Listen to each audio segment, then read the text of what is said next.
आपने कहा कि जो मतलब हम्बल बैकग्राउंड से लोग बच्चे आते हैं, वो छोटी जॉब इन द सेंस कि मतलब वन डे एग्ज़ाम के लिए प्रिपेयर करते हैं। तो सर मैं इसके कुछ रीज़न जो मुझे लगता है मैं हाइलाइट करना चाहूँगा थोड़ा-सा टाइम लेकर। सर 1-2 रीज़न होते हैं कि एक तो काउंसलिंग का अभाव होता है। उनके सामने सर कोई समझाने वाला या कोई गाइड नहीं होता है, क्योंकि उनका बैकग्राउंड ऐसा है कि वो उस लेवल पर उनको एक्सपोज़र नहीं मिल पा रहा है।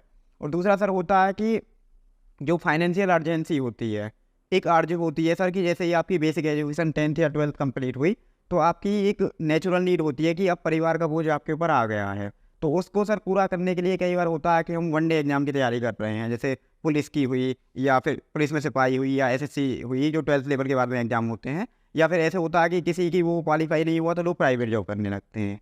सर मेरे केस में इस मामले में थोड़ा-सा यूनिक इसलिए था कि जो जहाँ तक एक्सपोज़र और गाइडेंस की बात थी, तो सर मेरे केस में मेरा बैकग्राउंड हम्बल है, वो तो सभी को पता है।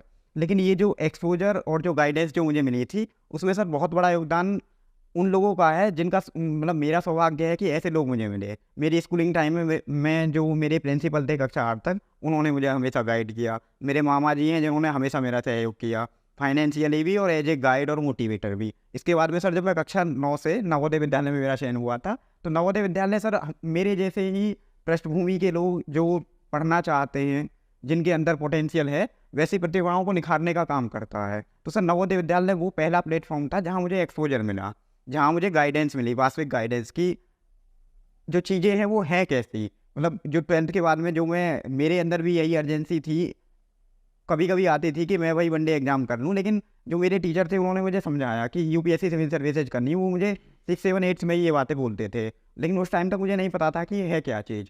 और जब मैं नवोदय विद्यालय में मेरा चयन हुआ, तो वहाँ जाके कुछ ऐसे टीचर थे, जिनका या तो चयन मतलब जो या तो तैयारी कर रहे थे इस एग्ज़ाम की, या जिन्होंने एग्ज़ाम की तैयारी की थी लेकिन नहीं हो पाया तब टीचर हुए थे। तो सर वैसे जो टीचर थे, जिनमें आर के यादव सर, अरविंद चौहान सर और राकेश वर्मा सर, ये 3 टीचर का काफ़ी योगदान है। उनको देख के मैंने ये मतलब प्रेरणा पाई कि यूपीएससी सिविल सर्विसेज कुछ होता है और कैसे होता है। तो सर ये थी गाइडेंस और उसकी बात।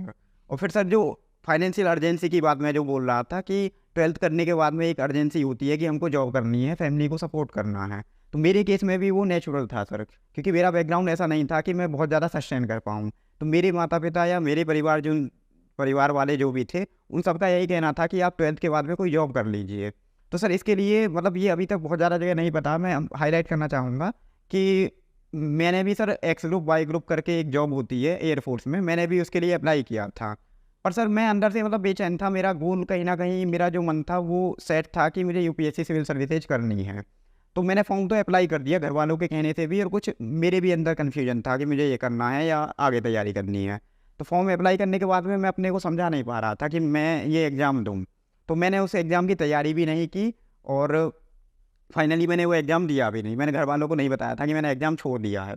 उनको बिना बताए मैंने एग्ज़ाम नहीं दिया। घरवालों को बाद में थोड़ी दिक्कत हुई, उनको लगा कि सपोर्ट करना था। पर सर मैंने उनको समझाने की कोशिश करी कि आप मेरे ऊपर थोड़ा-सा भरोसा कर लीजिए, मुझे थोड़ा टाइम दीजिए। अगर मेरे से नहीं होगा 3 या 4 साल में, तो फिर मैं कोई भी जॉब पकड़ लूँगा।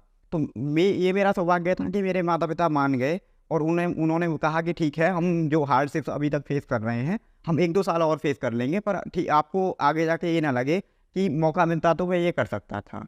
तो सर इसमें मेरे परिवार वालों को मैं धन्यवाद करना चाहूँगा। तो ये जो चीज़ें थी इनकी वजह से सर मैं मतलब बाकी बच्चों से अलग हो पाया, जो मेरे जैसे बैकग्राउंड से आते हैं।